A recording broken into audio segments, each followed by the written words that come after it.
Hi, and welcome to Enchantment of Eternity's review for The Leftovers, Season 3, Episode 3, Crazy Whitefella Thinking.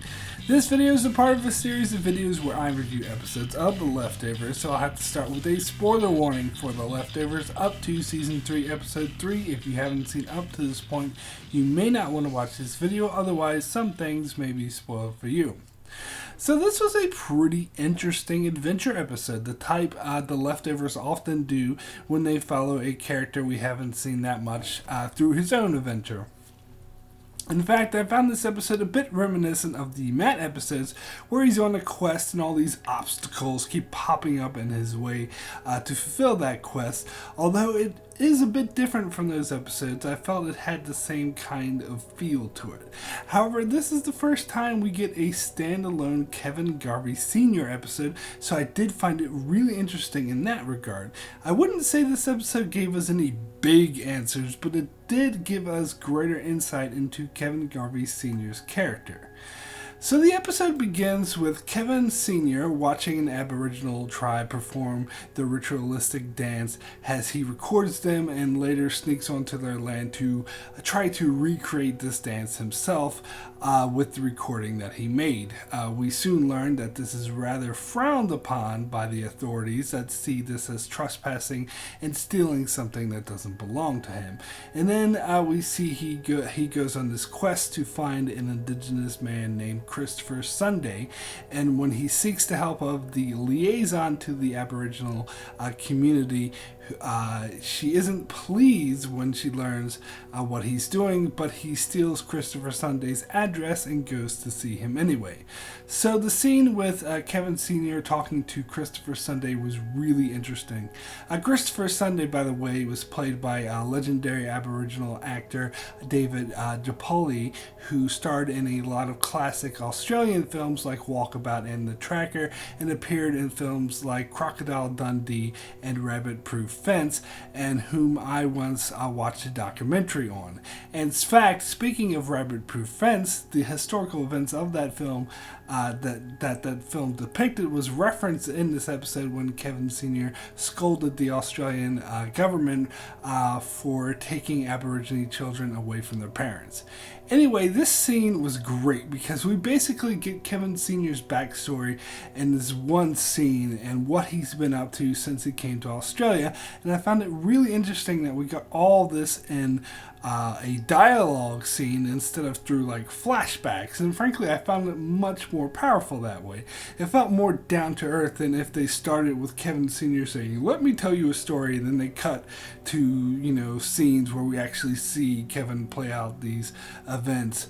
I thought it was actually much more effective for that, and well, for one thing, it's actually a much quicker way to do it and cheaper for them to film, but more importantly I think it actually makes for better storytelling as it forces us to use our imagination, also drives home that this story is coming from an unreliable narrator. Anyway, it tells the story of going to Australia because the voices told him to, but having no specific plans, he runs into some guy in Sydney that gave him a hallucinogen called God's Tongue, and then waking up in the hotel in Perth, which is on the other side of the country, 2 weeks later in a hotel room with a burned mattress and a bunch of white dudes dressed in war paint.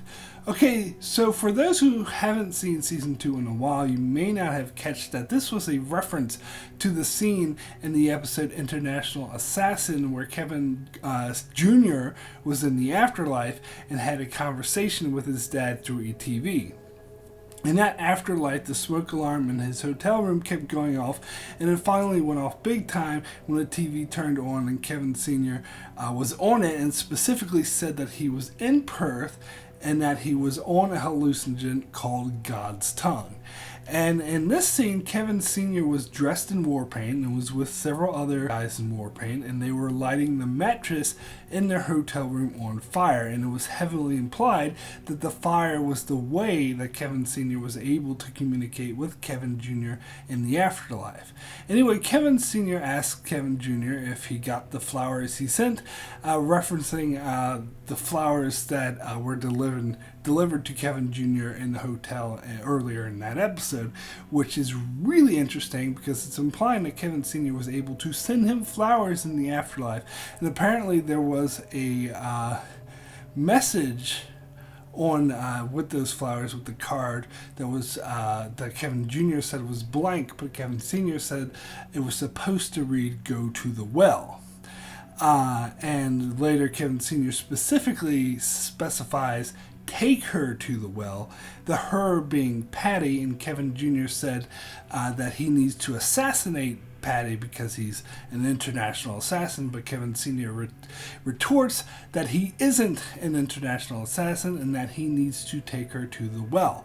But then one of the people Kevin Sr. is with puts out the fire and they lose their communication. But we found out later in that episode that Kevin Sr. was indeed correct, that Kevin assassinating Patty didn't help, and he did need to take her to the well in order to get rid of her. So we learn here that Kevin Sr. doesn't remember any of this, and he sort of just blacked out for the entire 2 weeks of his life. So that's fascinating, because I was assuming that Kevin Sr. would remember all this, and it would be why, he was still in contact with Matt about this book, which is all about Kevin's experience in the afterlife. But apparently he has absolutely no memory of it. And he goes on in his story to say that the first thing he saw after he woke up was a chicken on TV. Now, it's interesting that it's the TV in the hotel room because that's what he was using to communicate with his son in the afterlife. But of course, he doesn't remember this. So he takes meaning in this chicken, which apparently hatched from an egg that was the only thing that survived the town that completely disappeared in the departure. Now, this I found really interesting, where this town seems to be the inverse of Jordan, Texas, where no one departed. There was, this is only a town of 14 people, mind you, so it's not that huge of a town, but a town where everybody departed, not just the people, but all the animals as well, except for this one egg that hatched into a chicken that was named Mike. So Kevin Sr. travels back across the country to see this chicken, which pecks at his tape after he asks for a purpose.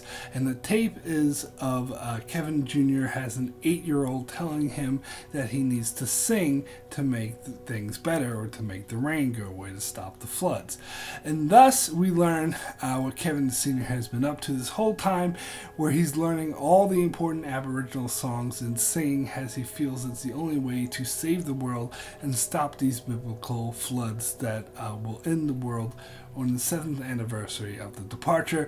And he's learned all the songs except for one, Christopher Sunday's part of the song, which is why he's so desperate to learn it. But then, he goes to fix a leak on Christopher's roof, and he accidentally falls on him, which we later learn leads to his death, and thus Kevin Sr.'s quest can never be completed. So one question one might have is, do we believe that this chicken is actually holy or magical or whatever, or is it just a hoax and Kevin Sr. is crazy? And I think the answer to this question is the same answer to the question of, did Holy Wayne actually give magical hugs? Who knows? I talked last week about how the show loves to play with the line of science and faith, and as it presents mystical things that are definitely real, such as Kevin's journey into the afterlife, and then some things that are definitely fake, like the demon Azrael. But on the other hand, there are other things like Wayne's magical hugs that are a bit more ambiguous and open to interpretation, and then there's things like Dean's sort of theory about the dogs disguising themselves as people. Now, stuff like that we most likely will dismiss as nonsense, but there's always that tinge of doubt that the show introduces, and I think the chicken falls into the same category and will never definitively be answered on the show. As for the singing to save the world thing, this is interesting if you think about it, because if you recall, the second time Kevin Jr. went to the afterlife, he needed to sing in order to go back to the world of the living. So there may be some significance to this singing after all. However, I don't think that Kevin Sr. needed to sing these Aboriginal songs to stop the apocalypse. I think Much like what he said to Grace later in the episode, that she was on the right track but she got the details wrong, I think the same is true of Kevin Sr., and I do believe that he is realizing this himself by the end of the episode, and perhaps his singing will play some significance later on. So another thing this episode that was quite interesting was Kevin Sr.'s interactions with Matt in this episode. Has Matt sent him a copy of his book, which Kevin Sr. was really excited for and calling like the sequel to the Bible, because obviously he thought it was all about him, but he was pissed off as hell when he found out that it wasn't, because he has no memory of the time and the afterlife with Kevin Jr. So he isn't concerned at all with that, and instead is focused on his own quest to prevent the flood. So he simply throws the book in the trash. And it was interesting when Matt told him about the book being all about Kevin Jr., he said, "Go fuck yourself," and hung up. And then later when he called Matt to ask for help in finding Christopher Sunday, but he mentions just really briefly that he threw the book away, Matt responds by telling him to go fuck himself and then hanging up on him. And as weird as it was to hear Matt drop the F-bomb, it was quite fitting because he was just repeating what Kevin Sr. said to him earlier, and of course Matt was equally upset at how careless he treated his copy, especially considering it was the only other copy of the book which he now gave to Kevin. So a general note about Kevin Sr. in general is that he was released from the mental institution in season 2, but really he seems just as insane as he was before. I mean, the only difference is he isn't talking to voices anymore. Other than that, he seems pretty much the same, such as his story that he tells to Chris sounds just like the kind of shit he used to say to Kevin Jr. all the time, like his story about the National Geographic magazine, which, by the way, makes another appearance in this episode, but I wouldn't expect any big answers to it, as I think it was just a nice little cameo to remind us it's still there. It may be mentioned or come into play somehow again, but I seriously doubt we'll get any big answers regarding it, and that's perfectly a-okay. And speaking of things that we'll never get answers to, we get the scene where, while in the middle of the desert, Kevin Sr. encounters this man who lights himself on fire and his car on fire. But before he does, he tells Kevin that he wasn't chosen, and then he asks Kevin Sr. if he would kill a baby to cure cancer, to which Kevin Sr. said no, and he responds that he wouldn't either, and then proceeds to light himself on fire. Now, I don't think there's any meaning or purpose to this, nor do I think this will have any significance to the story whatsoever. I would put the scene in the same category as that scene in season 2 Matt episode where this guy was demanding that Matt hit him with a paddle very hard and yell Brian. Although this isn't quite as bad as that scene, this is just weird shit for the sake of being weird shit. It's Lindelof jerking off again with his pretentiousness, and that's all it is. So moving on. Kevin Sr. gets bit by a snake while wandering through the desert, so it looks like he's going to die. So he finds a cross in the middle of the desert and decides to sit by it and wait for death. However, he is saved and finds himself in a homestead, and later we come full circle when we learn it was the horsewomen we saw at the end of last week's episode that saved him, more specifically the lead one, a woman named Grace. So when he asks what they're up to while they're drowning the cop named Kevin, she darts him and puts him down. When he wakes up in the morning, she confesses that she killed someone and then tells her story. The story about how she thought her husband and 5 children all departed, but then later learned it was only her husband who departed, and her children died walking their property trying to find help, and that she might have found them in time to save them had she been looking for them. It was such a tragic story, and overall this was an amazing scene. Everything about it, the music, the acting, was incredible. A truly moving scene that only The Leftovers can do. I was also struck by how similar in demeanor Grace was in telling her story to Kevin Sr. as he was when he was telling his story to Christopher Sunday. So she reveals that the cross she found him by was the spot where her children's remains were found, and she planted it there as a memorial. And so when she found him there with the page from Matt's book in his hand about Kevin Jr. Going to the afterlife to talk to those who have passed, she saw it as a sign. And since there was a police chief nearby named Kevin, she assumed it was about him, and so she said that she was insane, and Kevin Sr. Told her that she isn't, and that she simply had the wrong Kevin. So I believe Kevin Sr. was referring to his son, not himself, when he said that she had the wrong Kevin, because I do believe that he is now completely on board with his son being the savior of the apocalypse, not him, because I think he takes it as a sign that he was near death and saved while clutching a page from that book in his hand, and that held significance to the woman who saved him. And I also think he'll take the fact that his tape of Kevin as an 8-year-old that led him on this whole quest in the first place was destroyed by rain as a sign that the journey wasn't important, and that the one involving Kevin's ability to journey to the afterlife is. But that's just my guess. As for Grace herself, in my review of the previous episode, I mentioned how I didn't really care for the scene she was in because I found it a bit too implausible that she would be so devoted to this book, over a short period of time and get all of the details wrong. So in this episode, it was explained a bit more. So does this explanation make me more satisfied with this storyline? Sure. I mean, it does seem to fit particularly with this powerful story that she told about losing her children, that she'd be so desperate to believe in something that she'd grasp so strongly to this page she found at the spot her children's remains were found.